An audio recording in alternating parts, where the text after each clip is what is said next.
Queen Muriel ने सपने में न्यूमिनोर को पानी में डूबते देखा। इस व्हाइट ट्री या नीमरोल के पत्ते का झड़ना आने वाले तबाही की मानो एक निशानी है। ये ट्री न्यूमिनोरियंस को एल्फ ने गिफ्ट किया था, बट उसके ज्यादा डिटेल्स में नहीं जाते। बस इतना समझ लो कि वेला न्यूमिनोरियंस तक इस ट्री के जरिए इनडायरेक्टली मैसेज पहुंचा सकते हैं। ग्लैडरियल की सिचुएशन को हैंडल करने क्वीन रीजेंट उससे बातचीत करने वाली थी, लेकिन सारे ही लोग उससे खुश नहीं थे। कुछ न्यूमिनोरियंस को लगता है कि ग्लैडरियल शायद किंग की तरह ही क्वीन म्यूरियल को भी एल्फ लवर या फिर एल्फ फ्रेंड में बदल देगी। इस बंदे के भड़काऊ भाषण से कुछ लोग कन्विंस भी हो गए थे। फेराजोन के बेटे किमन ने फौरन ये खबर अपने पापा को दे दी। समय रहते फिरोजन ने जाकर सबको समझाया कि न्यूमिनोरियंस इतने भी कमजोर नहीं हुए कि बस एक एल्फ के आते ही अपने फ्यूचर की चिंता करने लग जाएं। फेरोजान ने सबसे वादा किया कि जब तक वो न्यूमिनोर पर है किसी को एल्फ के बारे में चिंता करने की कोई जरूरत नहीं। देख के लग रहा था कि शायद ये भाषणबाजी फेरोजान की ही प्लानिंग थी, क्योंकि ये भाई साहब फेरोजान के लिए काम करते हैं। इधर आर्यन और किमन कोने में खड़े ये सब देख रहे थे। किमन उसके पापा के कन्विंसिंग स्किल्स देखकर काफी इंप्रेस था। दूसरी तरफ ग्लैडरियल ने क्वीन को आने वाले खतरे के बारे में बताया, यानी साउरॉन की वापसी। ग्लैडरियल को लगता है कि हालब्रांड साउथलैंड्स के पिछड़े हुए घराने का वंशज है। हालब्रांड की अवाम फिलहाल बिना किसी लीडर और मकसद की जिंदगी गुजार रहे थे। ये हालब्रांड की मदद से साउथलैंड्स के ह्यूमंस को एकजुट करके साउरॉन के खिलाफ लड़ाई में इस्तेमाल कर सकते हैं। इतना ही नहीं, ग्लैडरियल चाहती है कि न्यूमिनोर भी इस लड़ाई में एल्फ का साथ दे, लेकिन क्वीन म्यूरियल को इस लड़ाई में कोई इंटरेस्ट नहीं था। फिर ग्लैडरियल ने गुस्से में क्वीन रीजेंट से कहा कि अगर वो बड़े डिसीजन नहीं ले सकती तो ग्लैडरियल को राजा के पास लेकर जाए, शायद किंग ग्लैडरियल की बातों को सीरियसली लेगा। एक एल्फ से अपनी इंसल्ट सुनते ही म्यूरियल ने उससे जेल में बंद करवा दिया। नेवी की ट्रेनिंग लेते वक्त इसल्डार को फिर से एक लड़की की आवाज सुनाई दी, मानो न्यूमिनोर के किनारे पर से कोई इसल्डार का नाम पुकार रहा हो। ये सुनते ही इसल्डार ने जानबूझकर रस्सी ढीली छोड़ दी ताकि गुस्सा होकर उनका कोच इसल्डार को सेफ्टी गार्ड की ड्यूटी से निकाल फेंके। लेकिन इनका लीडर इतना गुस्सा हो गया कि उसने इसल्डार के साथ साथ उसके दोस्तों को भी निकाल दिया। माना कि इसल्डार को अपने भाई की तरह ही पर्सनल एडवेंचर्स पे जाना था, बट बेचारे इन दोनों को तो एक्चुअल में सीगार बनना था। इसल्डार की इस हरकत के बाद गुस्से में दोनों से उसकी दोस्ती तोड़ दी। फिर हमें फाइनली एडार का चेहरा देखने को मिला।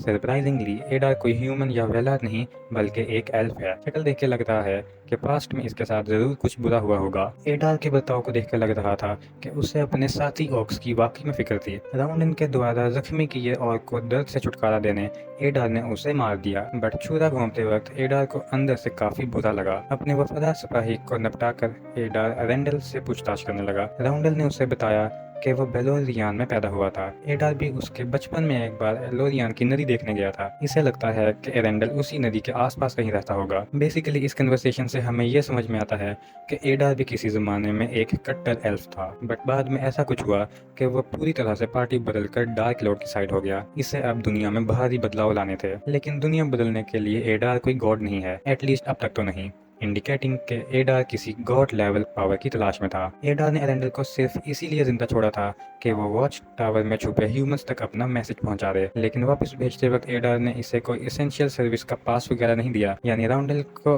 ऑर्क्स से बचते बचाते ये मैसेज ह्यूमंस तक पहुंचाना होगा। ऑर्क्स के हमलों से परेशान होकर आसपास के गांव के सारे ह्यूमंस एल्फ के वॉच टावर में इकट्ठा हुए थे। धीरे धीरे अब उनका राशन भी खत्म होने लगा था। राउंडविन के मना करने के बावजूद भी थियो उसके दोस्त रोन के साथ टाउन में खाना इकट्ठा करने चला गया। इसे लगता है कि दिन के वक्त ये लोग ऑर्क से बचकर गांव से सामान ला सकते हैं। थियो चुपके से अपने साथ वो ब्लैक ब्लेड भी लेकर आया था। गांव में खाना ढूंढते वक्त थियो के सामने एक राक नामी ऑक्स से हुआ। ये देखकर रॉन बचा कुचा सामान लेकर वापस वॉच टावर की ओर भाग गया। ऑक्स से अपनी जान बचाने थियो ने ब्लेड को बाहर निकाला। थियो अब इस ब्लेड के मैकेनिज्म को समझ चुका था। इंसान का खून मिलते ही ये ब्लेड बड़ा होकर तलवार की तरह बन जाता था। थियो ने ब्लेड के हैंडल को हाथ में चुबाकर उसे एक्टिवेट कर दिया। रैक ने देखते ही उस ब्लेड को पहचान लिया। सारे ऑक्स इसी की तो तलाश कर रहे थे। थियो ने ब्लेड से रैक पर हमला कर दिया और बाहर जाकर इस कुएं में छुप गया। फिर हमने देखा कि एल्डोन के समझाने के बाद ड्यूरिन मान गया। एल्व्स और डॉर्फ्स साथ मिलकर तेजी से गैलीब्रिंगर के प्रोजेक्ट पर काम कर रहे थे। गैलीब्रिंगर एल्डोन से काफी इंप्रेस था। ये बहुत बार एल्डोन के फादर एरेंडल से मिल चुका था।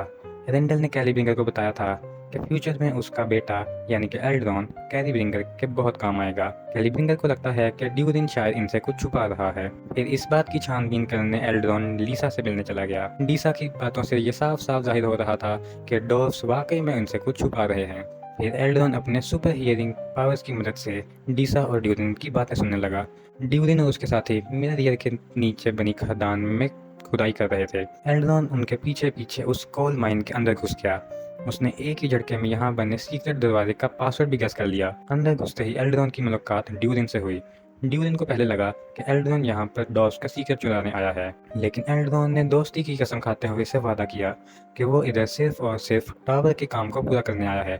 डॉस की सीक्रेट साइट प्रोजेक्ट की वजह से उससे थोड़ा शक हो रहा था, इसलिए वो उनके पीछे पीछे इस माइन में घुस गया। ड्यूरिन को एल्ड्रॉन की बातों पर यकीन था, लेकिन डॉस का सीक्रेट बताने से पहले उसने एल्ड्रॉन से शपथ ली कि चाहे कुछ भी हो जाए, एल्ड्रॉन ये सीक्रेट किसी को नहीं बताएगा। एल्ड्रॉन फौरन मान गया। फिर ड्यूरिन ने एल्ड्रॉन को डॉस की नई खोज के बारे में बताया, एक ऐसी चमकती धातु जो वजन में सिल्क से हल्की और मजबूत में लोहे से ज़्यादा स्ट्रॉन्ग है। डॉस इस धातु को ग्रे ग्लिटर का नाम दिया। एल्ड्रॉन के हिसाब से एल्विश भाषा में इसका नाम मिथरेल होगा, यानी कि कमाल का ग्रे ऑब्जेक्ट। मिथरेल डॉस के फ्यूचर के लिए काफ़ी इंपॉर्टेंट ऑब्जेक्ट है। ड्यूरिन ने मिथरेल का एक सैंपल एल्ड्रॉन को गिफ्ट कर दिया, इनकी दोस्ती की एक निशानी।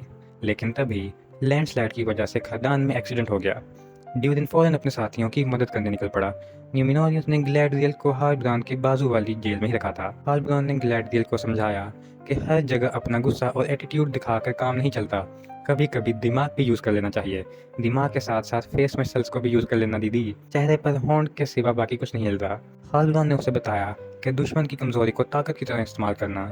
ग्लैडियल की फाइनली समझ में आया कि किंग ऑफ न्यूमिनोर क्वीन म्यूरियल की कमजोरी है। किंग का टॉपिक निकालते ही क्वीन रीजेंट ने उसे जेल में बंद करवा दिया। फिर ग्लैडियल कुछ गार्ड्स को मारकर किंग से मिलने चली गई। फेरुजान भी तलवार निकालकर उसके पीछे जाने वाला था, लेकिन हार्ब्रान ने उसे रोक लिया। हार्ब्रान को अच्छे से पता था कि ग्लैडियल कहाँ जा रही है। हार्ब्रान शायद यहाँ पर फेरुजान को इन्फॉर्मेशन देकर अपना दोस्त बना रहा है। लगता है इनकी दोस्ती आगे चलकर कोई बड़ा टर्न लेने वाली है। तो हार्ब्रान ने खड़े खड़े 5 मिनट में 2 महान हस्तियों को अपनी बातों से मैनिपुलेट किया। इस कैरेक्टर को जितना सादा और सरल हम समझ रहे थे, ये उतना ही टेढ़ा है। फिर एसेंडल ने अपनी बहन को बैड न्यूज दी कि कोच ने एसेंडल समेत उसके दोस्तों को भी सी गार्ड से निकाल दिया। यारियन यहाँ आने से पहले किसी सीक्रेट डेट के साथ डिनर करके आई थी। ग्लैडियल चुपके से किंग टैलेंटलैंड के टावर में चली गई, जहाँ उसकी मुलाकात म्यूरियल से हुई। बूढ़ा टारप्लैंटिन निढाल होकर बिस्तर में पड़ा हुआ था। ग्लैडियल से बहस करने म्यूरियल उसे ऊपर ले गई। टावर के टॉप फ्लोर पर ढेर सारे हथियार रखे थे। ये तलवार देखने में एकदम लॉर्ड ऑफ द रिंग्स 1 वाले नासिल की तरह लग रही थी। अगर ये वाकई में नासिल है तो आगे चल के किंग एलेंडल इसे यूज करेगा। इसेल्डल ने यही तलवार यूज करके साउरन के हाथ से 1 रिंग को काटा था। ग्लैडियल को सबसे बड़ा सवाल ये है कि म्यूरियल अपने पापा की तरह एल्फ फ्रेंड क्यों नहीं है। आखिर ऐसा क्या हो गया कि जिसने म्यूरियल को एक फेथफुल से एल्फ हेटर बना दिया।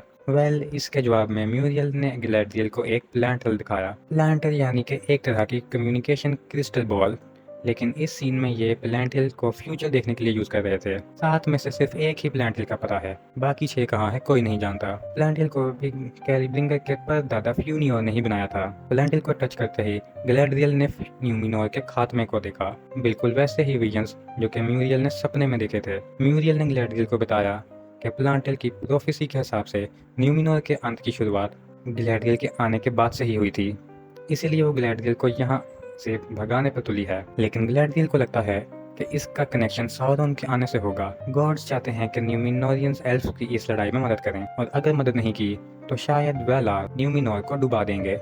ग्लैडियल ने म्यूरियल को बताया कि वो फटाफट आर्मी रेडी करके ग्लैडियल के साथ उन्हें मिडिल अर्थ भेज दे, लेकिन म्यूरियल को उससे ऐसे तुक्का मार के डिसीजन लेने में कोई इंटरेस्ट नहीं था। यहाँ सवाल सिर्फ म्यूरियल के फेथफुल होने का नहीं, बल्कि न्यूमिनोर के किंगडम का था।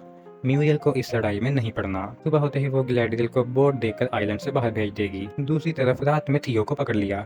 इससे पहले कि वो थियो को मार दे, राउंडल ने पीछे से हमला करके राक को मार दिया। फिर ये दोनों स्लो मोशन में ओक से भागते हुए जंगल में चले गए। रॉन से खबर मिलते ही ब्राउमिन भी कोयटा उठाकर अपने बच्चे को बचाने निकल पड़ी। जंगल में इन तीनों का छोटा सा रीयूनियन हुआ। फिर ये तीनों किसी तरह जंगल के अंधेरे से निकलकर खुले मैदान में आ गए। ऑक्स डायरेक्ट सनलाइट में इनका पीछा नहीं कर सकते, तो ये लोग बच गए। ड्यूरिन ने अपने सारे साथियों को खदान के मलबे से जिंदा बाहर निकाला, लेकिन इस हादसे के बाद ड्यूरिन के पापा किंग ड्यूरिन III ने माइनिंग के काम पर रोक लगा दी।